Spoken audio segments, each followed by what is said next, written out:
All right. Hey, how's it going, everybody? Oh yeah, no, there we go.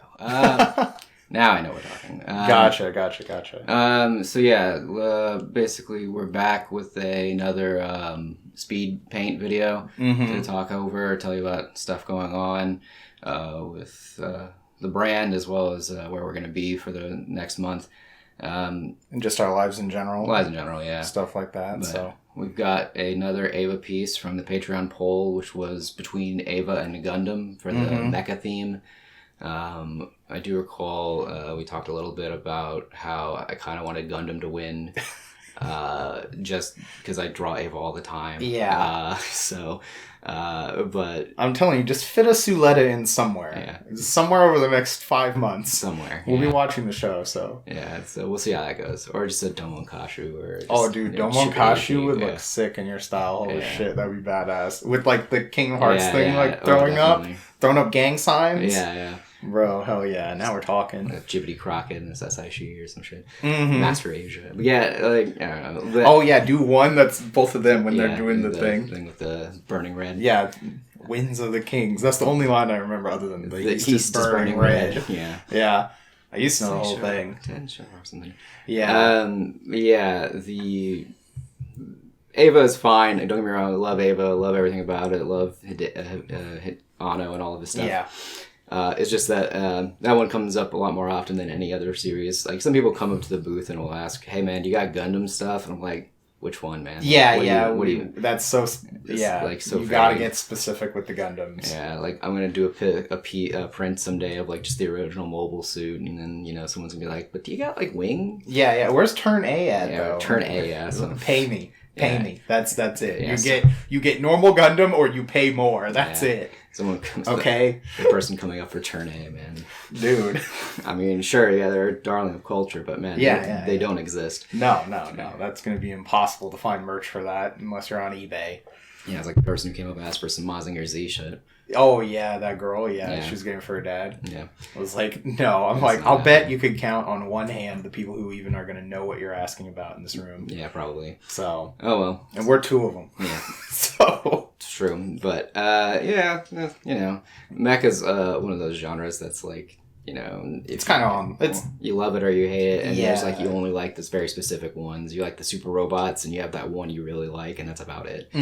Oh, for sure. Because everything else will just never compare to your first.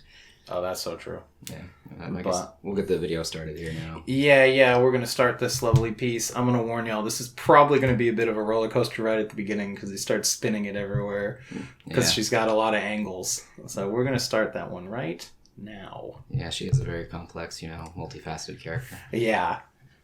It's just funny when it's sped up. When it's like normal, it's not an issue, But it's just all the lines going all the different ways. Yeah, it's like whenever you're doing lines, it's easier to move it around. Oh yeah, no, it makes sense for the process. Don't get me wrong. Again, I feel like we're starting to get to the point where Asuka, and the number of times I've drawn her, is getting close to double digits.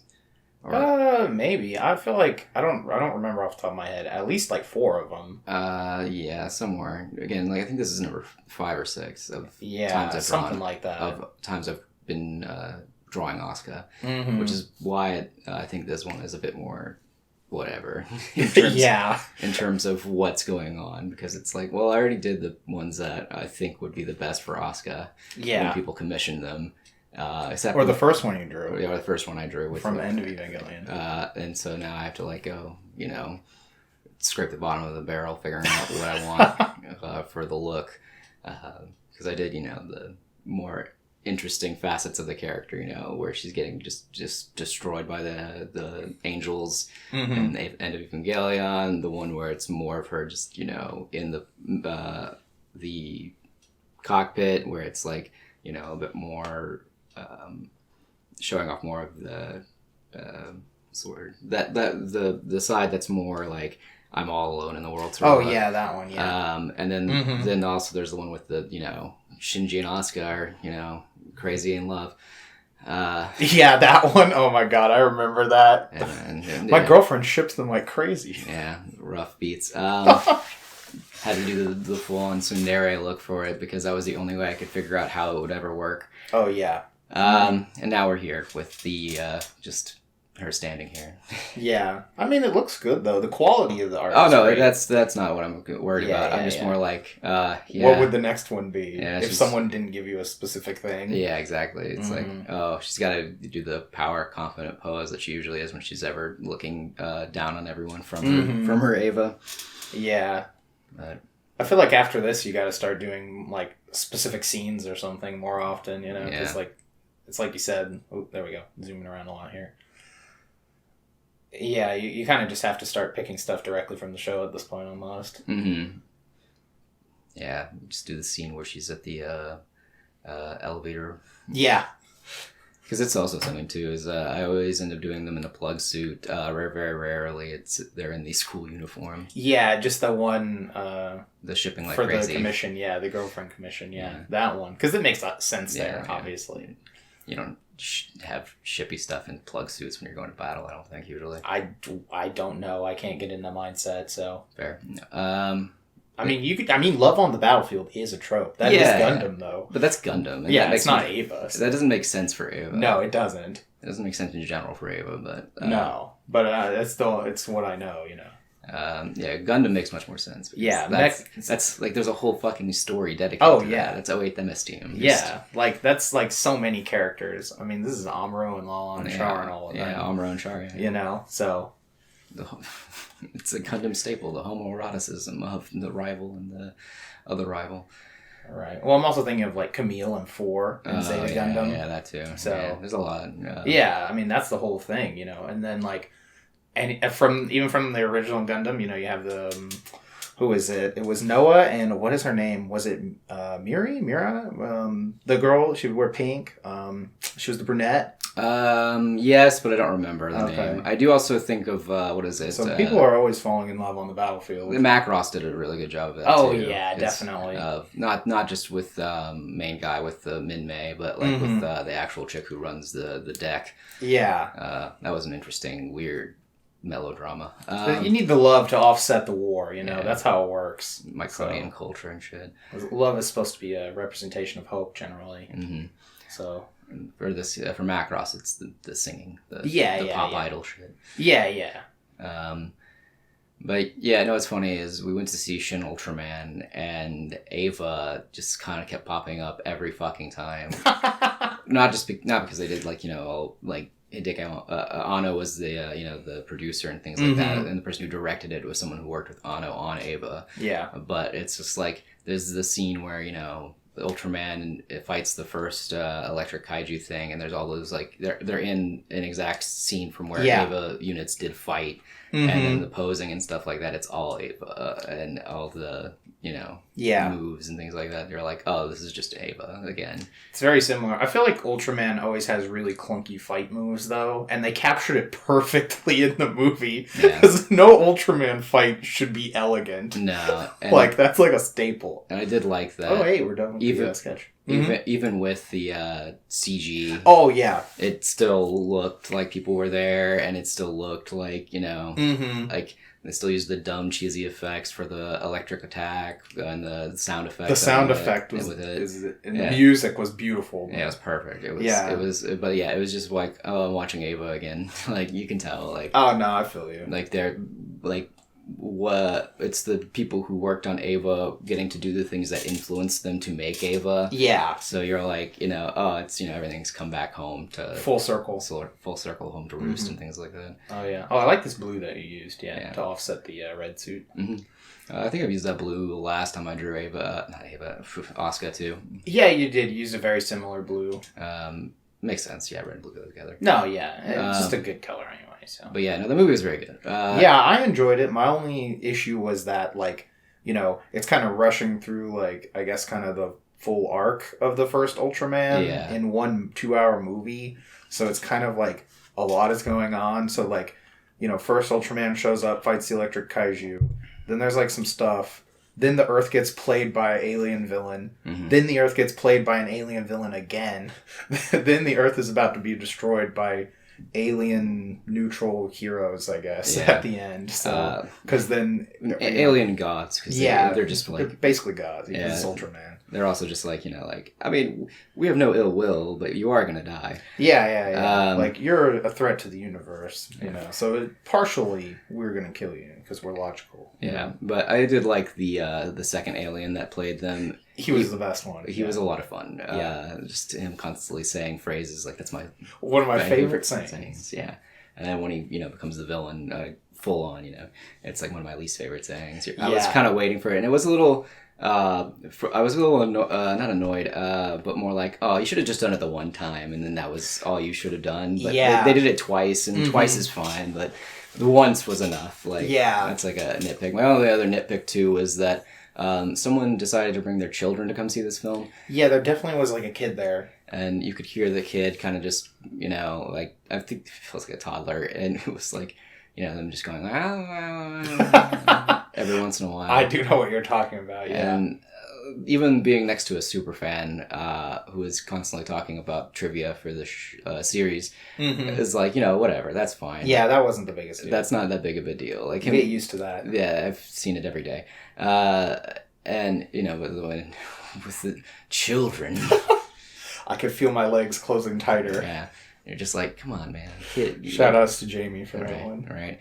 I just was like, yeah, come on, man. Like, like... mean... Everyone was getting hype on the film, but like, and people were talking during the film because the director said in the interview at the front he wanted people to, get excited. I thought that was really cool when he's like talking about the difference between American and Japanese audiences. Yeah. He was like, I didn't know if the movie was good or if the parts that were funny because people just... are generally quiet in Japan when they watch a movie. They're very polite and shy. Yeah, and then I go to the American show and everyone's laughing it up and, excited and boisterous, Yeah. So we were, be boisterous in the right moments and laugh at the right moments, but... I think that did help the audience get into it, too. Yeah, definitely. But it was just funny because, like, there would be these really somber moments in the film, and that's when the kid was talking.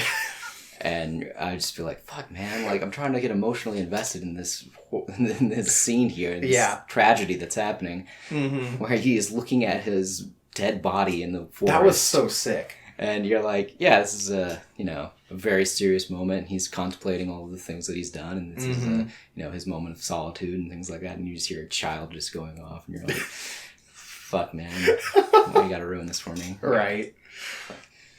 That's great. But other than that, it's great to see it in theaters and have a good theatrical experience. Apparently there is a dub for that movie, by the way. Yeah, there is. It's airing tonight, I think. Yeah. Or yesterday. Or no, it couldn't have aired yesterday. It should either be tonight or Tuesday. Okay. It's today. But it was just funny because I was talking to... I couldn't imagine seeing it in dub. One of my buddies from New York who went to see it as well. And when I told him that it was weird to hear Ultraman in dub, he thought I'd seen the movie in dub. And I was like, no, for the weird quiz that was at the front. Yeah. Yeah, because that quiz at the front was like weird to see him in dub. Yeah, same. We're like, this is... Oh, I didn't realize we Power Rangered this. I didn't know about that at all. Yeah. I had no idea. But I guess we did, yeah. Yeah, it really was weird hearing it. I was like, what? That one seems even easier almost. Yeah. But, I mean, we knew they had done the old dub. Yeah, that was TV one. That was Jetix. Yeah, that was not very serious and anything. It was really goofy. Yeah. It's kind of like in the same vein of... I forgot what it's called in English, but it's Takeshi's Castle in Japanese. Was it like Extreme Something Challenge or whatever? Something like that, yeah. Where the people would get hit by stuff, Oh, it was like Wipeout, I think is what it was called. I think there is a version like that that's called that. Yeah, that could be it. But it's very similar. It's just a Japanese game show where people get hit. But it was called Takeshi's Castle in Japanese because it's set at like a castle on a mountain. Yeah. They have a similar one in America, yeah. Yeah, they made tons of other variations of it. Like the Ninja Warriors. Yeah, either being dubbed over or being the original American version of something. Yeah. So.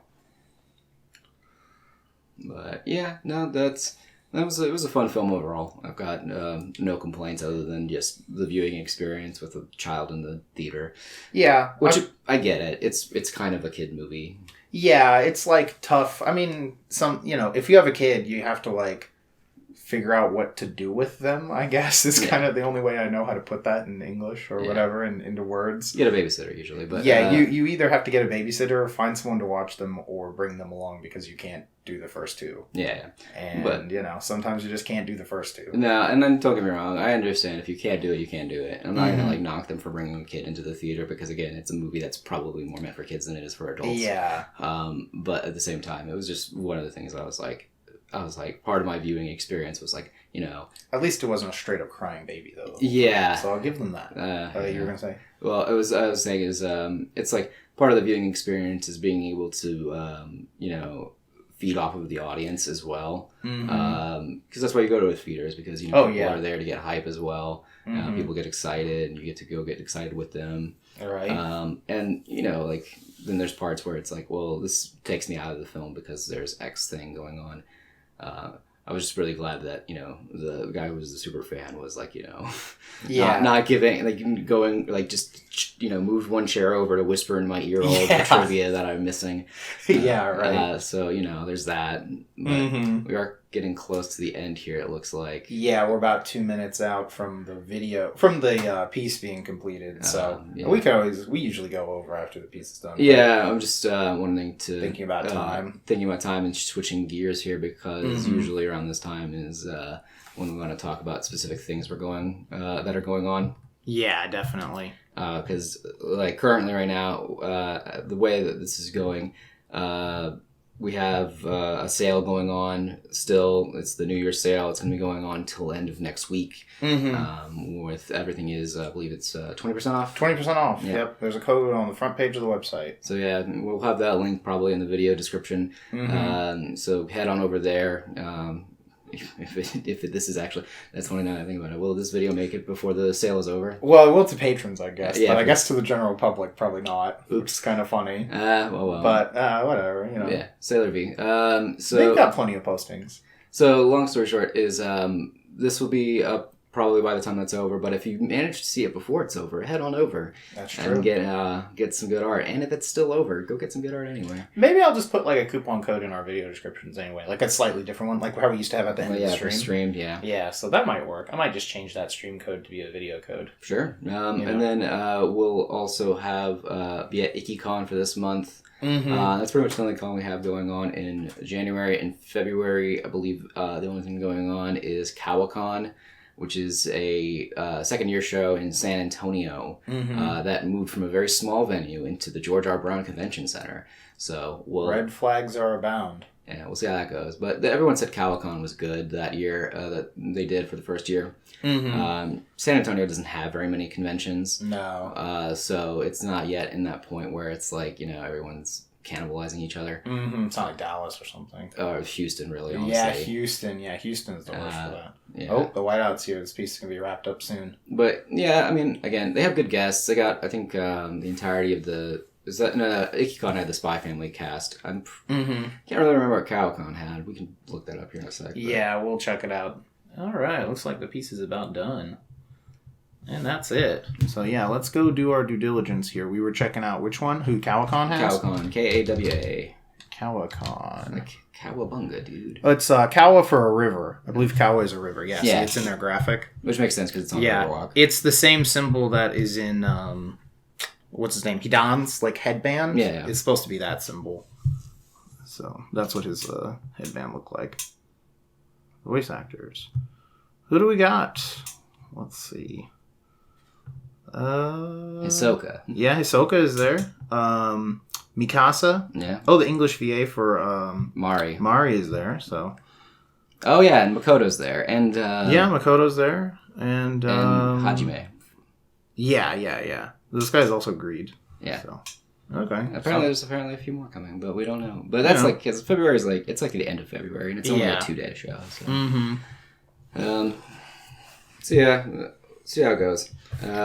So that's pretty much it for February. We've got listed for most shows in February. Yeah. Which is probably fine. I can't imagine too many February shows being that amazing. Yeah, the only one that was a little bit of a tragedy was Comic-Con. Yeah. But, again,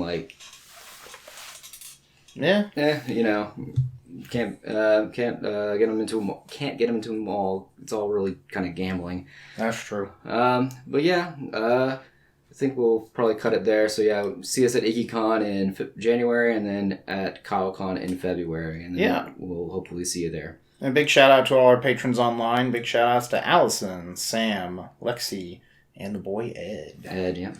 Never forget. First. Yeah, you never forget your first. No, you don't. All right. And with that, adieu. Yeah, we'll see you in the next one.